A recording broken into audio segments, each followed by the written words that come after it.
It's amazing when you put your family on the forefront of your ministry. It's amazing what happens when you do that. When your family is your ministry, right? And you're living it out in front of them on a daily basis and saying, hey, we don't just talk by faith, we walk by faith. We don't just talk, we walk with Christ. All these things where we're walking this out in front of them. When you do that and make family that important, it changes the game.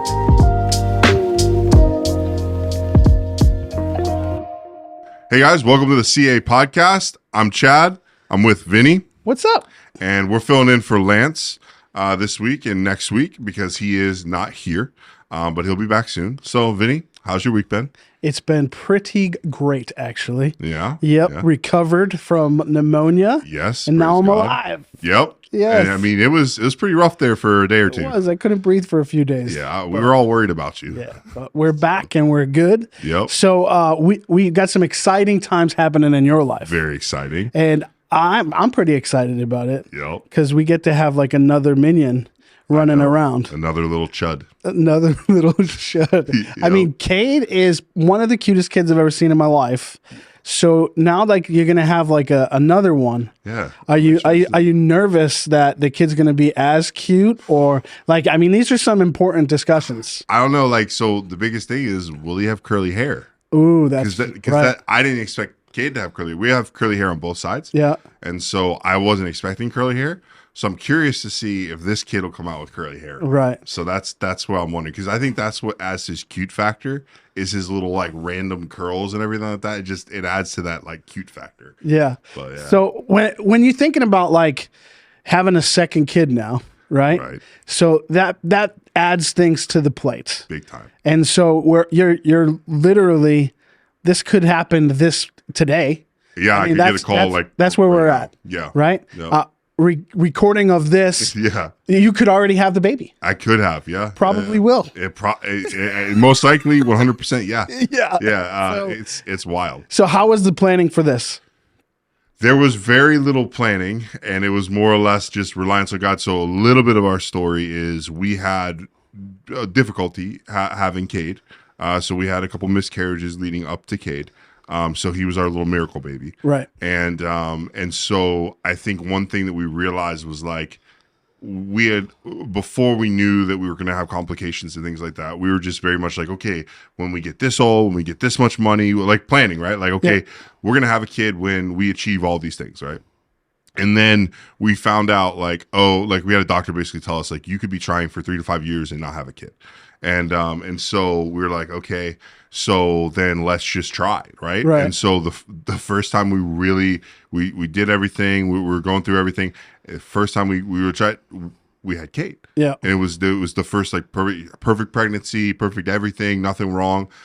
So then afterwards, there was a little bit of like, okay, we're done. Like it was like, okay, like God got us through this. Yeah. But it was so perfect that it was like, do we want to do it again? Like, and kind of risk like having more complications, right? And things like that. So when we moved here, one of the things that we moved here for was to put our family first, so I'd been in ministry, I think at that point for kind of in media ministry as kind of a full-time volunteer and a full-time staff member for basically combined like 10 years or somewhere around that, right? So I had put ministry first, and not necessarily, but a ministry. So I'm serving a ministry. So obviously my ministry to God and my ministry to serving, things like that is different than a ministry. So I was very much dedicated to a ministry. And so what I found myself doing was putting that ministry first. Right. And I think a lot of times, churches have this, and when you're on staff at a church, they have this thing like, man, we're going to serve God, right? Yep. And then we're going to, be with our families, right? Yeah. And we have this like idea like that's easy to do. And then what happens is you find yourself in the mix, right? Yep. Like the day to day, and you realize that church is always, it seems to be the one that takes precedent over your family. And then what happens is you have those typical like PK kids or ministry kids where like you're not spending enough time with them to be able to raise up your child in the way they should go. Right. So they act in a fool. And 100%. Then, you're like, but I'm the pastor. I'm Yeah, this, I'm that. I'm part of the yeah. ministry team. I'm Yep. doing this. My Yep. kid is this way. And it's Yep. like, yeah, because our focuses get off a lot of the Yeah. times. And I think a lot of churches put emphasis like, hey, we want to put the family Right. first Yeah. or second, right? Yeah. But I don't think a lot of churches do that when it comes to their staff, when it comes to their pastoral teams, ministry teams. It's like, no, serve the house. Right. Serve the house. And the funny thing you say that is like when I went to the one church I was working at, one of the things my pastor said to me when I was coming on staff was, I hope you're ready to be married to the church. And at this point I was single, right? Right. And then 2 years later I'm married, and the expectation was still be married to the church. So it sounds so bad. I know it now it sounds horrible to me. Then I was like, like real, like wanting to chomp at the bit, like, okay, yeah, I'm married to the church. Yeah. And then I fall in love, and then I get married, then want to have kids. I'm like, well, I still love the church. I still love what I do, but I'm married now to a woman who I'm supposed to, from the Bible that we preach, I'm supposed to, my ministry is to her. Right. But now I'm supposed to still be married to the church. So it's something that doesn't really, it's not biblical. It's not, it doesn't really fit the mold. Well, they think it is They because think it is, right. because you gotta serve and you gotta do this, and they think it's a biblical mindset. Yeah. The problem is they forget one of the 10 commandments of remember the Sabbath. Yes. Right. And I was talking with a friend of mine my wife was actually talking. I overheard the conversation. Right. And he was talking about how at his church, right, currently, they have all these meetings and whatever, but they take Friday and Saturday off. That's nice. Right. So they have Friday and Saturday, and they can't go to the church. Like they cannot. There's on Saturdays, you're not allowed in the building. There's no events on Saturdays. There's nothing. Nothing happens at his church on Saturday because that is the staff's time to have with their families. That's really good. And so like to me, I think when people put precedent on that, that's when growth starts to happen. That's when when families start to be built up within the church, because then the church starts seeing that in you, and they start honoring that themselves. They're like, oh, well, if the staff is taking Saturday off, I should relax with my family. I should do things with my setting a standard. Oh yeah. And what he's seeing now is more and more families coming and growing into the church because of the mindset that and the culture that he's created of this, hey, our families are most important. And he's like, but I used to be this other way, where I work, every day of the week. And it's like, man, we really have to put a precedent on that. Where like so that time is so important. Because I remember, working for a pastor when I first started in ministry, and I love him to this day. He's my spiritual father. He's great. But we started out, and my wife gets pregnant 3 months after we started this church. We had signed a 3-year commitment saying, hey, we're not going to get pregnant for the next 3 years. That's crazy. Just a weird thing to do anyway. Right? He's changed that philosophy. But at the time it was. And I'm like, and we're 3 months in, and I'm that happened. And so it was like, so we're like, how do you like, you can't control that, right? That's not something to be controlled, because most kids are a blessing from the Lord, especially when you went through the whole process of struggling to have a kid. And so it's like, man, when we put precedent on the family being important and setting that tone, it creates such an environment for the church and for your life to actually be, because you're in obedience to what God is telling you to do. And that's the thing is, like, in talking about obedience like this. So that's what we did. We decided we had to leave the environment we were at, because it wasn't conducive to building a family. So one of the things is I said, is I'm not going to sacrifice my family on the altar of a ministry. I'm still going to serve the local church. I'm still going to do the things of God. I'm still going to chase after. I'm still going to fulfill the call of God on my life. But I need to do it in a different place that has family first. So when we visited here, we came to a conference. And this, but like the first time I held my kid in a service, I have a picture of it. It was here at this church. And I had been the kid was like 7 months old at this point, 6 months old. And I worked full time at a church. We had 3 services on Sunday. I never held my kid. Because I was so caught up in basically putting my family on the altar of a ministry. I never held it. Let's dive into, because I remember this day. right? You're sitting there, right? Right. And I'm like behind you to the side or whatever. And I was holding your kid for a minute, and you grabbed him because I realized I was like, wait a second, I never get to hold him. And so like I step away and behind you, and I'm like, well, let me get a picture of it. And you're like worshiping with your hands up. And at one point, I just start crying. Yes. Because I'm having the realization that I never held him in a worship service before. And so as we're sitting there, and then what also got me emotional was the way our church here is set up is all the kids are in the front worshiping, like little kids to big kids. And so I'm like, oh, wow, like this is a church that puts not only family first, but also like there is no junior Holy Spirit. There is no junior Jesus. Right. It's the same Jesus. And so I think a lot of churches, they separate and they're like, oh, you know, I love the fact that our church has kids in worship all the way through ministry time. Right. And so that's what really tugged on our hearts. And we literally signed a lease like 2 days later. Yes. Like we went and saw like, I'm done. Yeah. And it's like there wasn't even like a pre-established job here. There was no conversation. It was just like, okay, we need to be somewhere that prioritizes family. Right. And so and not saying the place that wasn't never prioritized family, it was just for a staff, for someone that's working 40 to 60 hours, you know, it's just there isn't that priority there. So I was like, okay, so we packed everything up, moved from Florida to West Virginia to chase pursuing family. Yeah. And so one thing though that we made the decision on is that we're not going to basically block God from giving us another kid.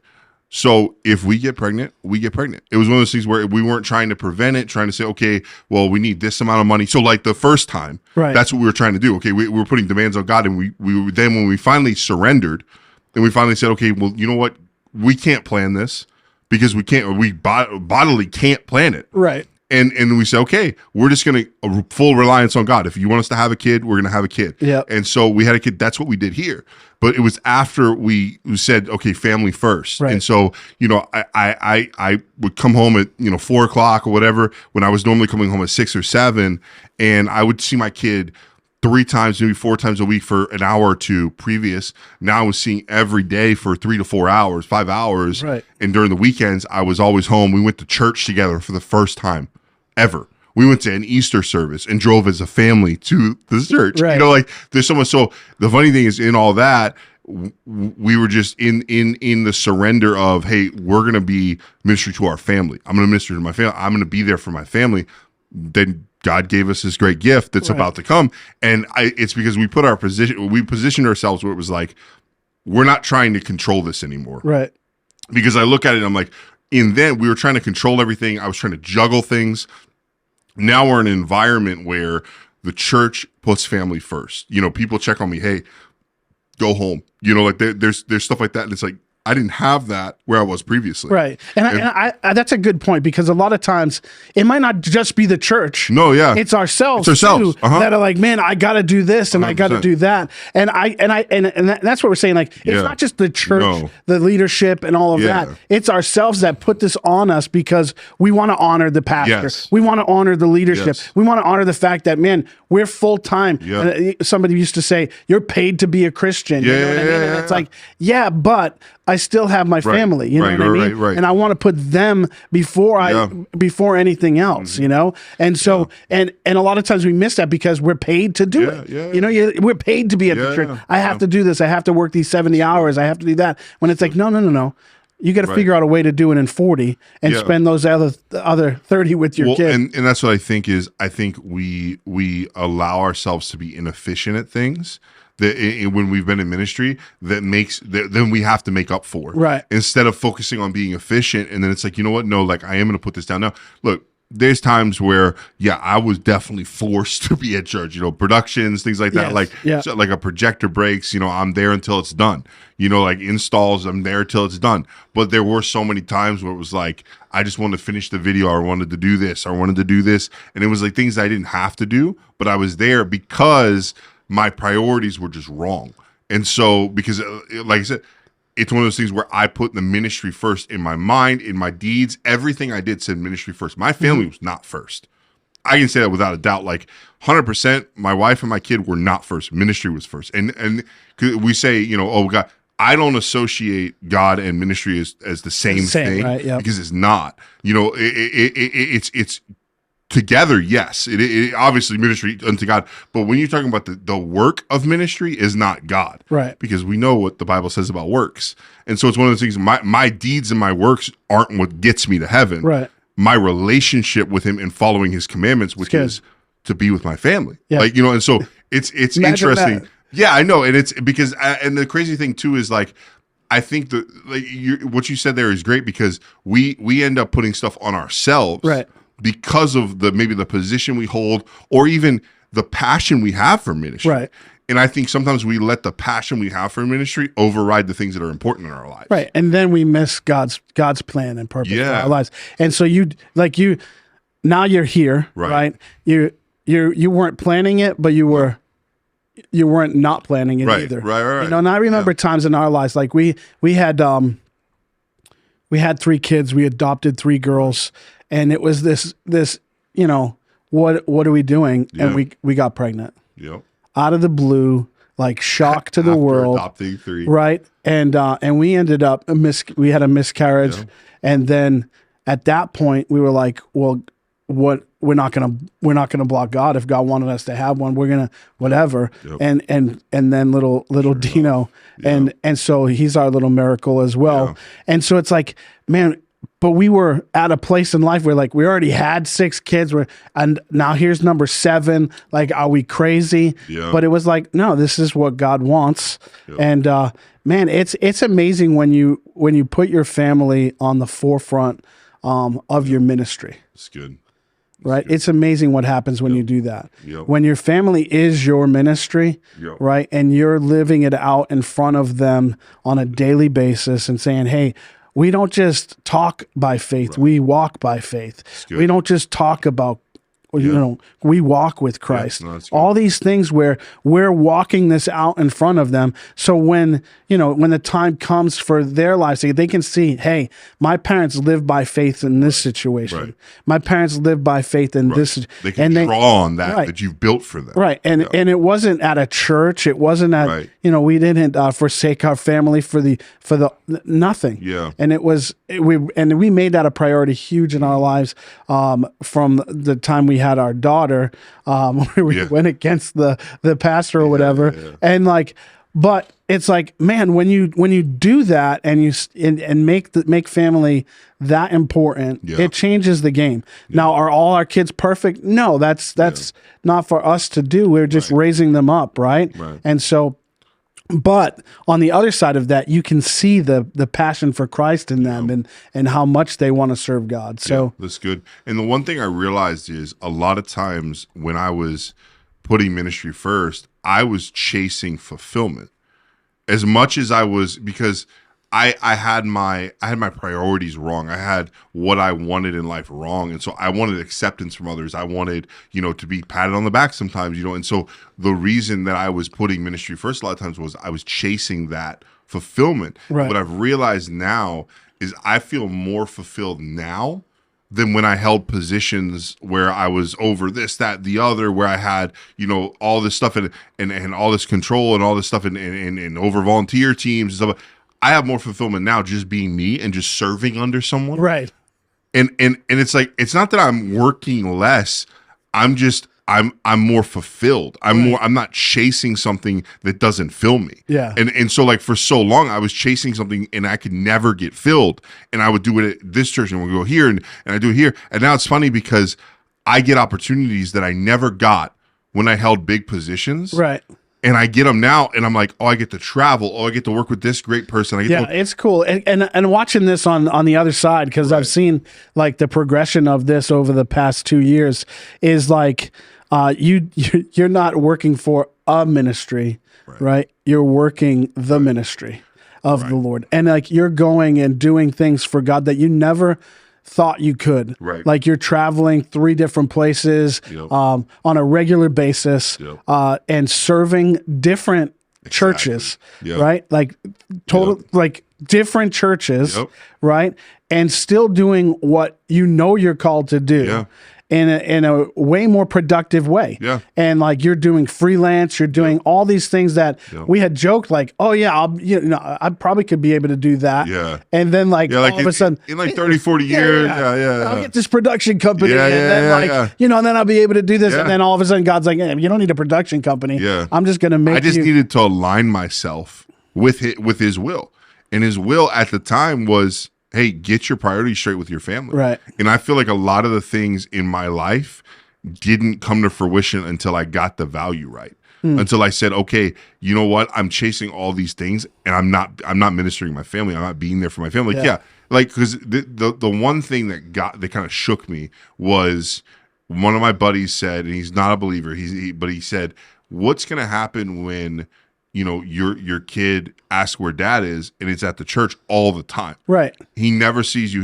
Because he knew my schedule. Yeah. And my kid was only 4 months old at the time, but he's like, okay, projecting 5 years from now, if you're at the same job, then what's going to happen when that becomes the bad guy? Like, right now my kid loves church. You know, like raises hands, he sings all the time. Like he asks for Pastor Dave, he asks for Pastor Dennis. They watch hours and hours. Like most kids watch Blues Clues. This kid's watching church at home 24/7. That's all he asked for. Like he watched our baptism service probably 30 times over the last couple of weeks.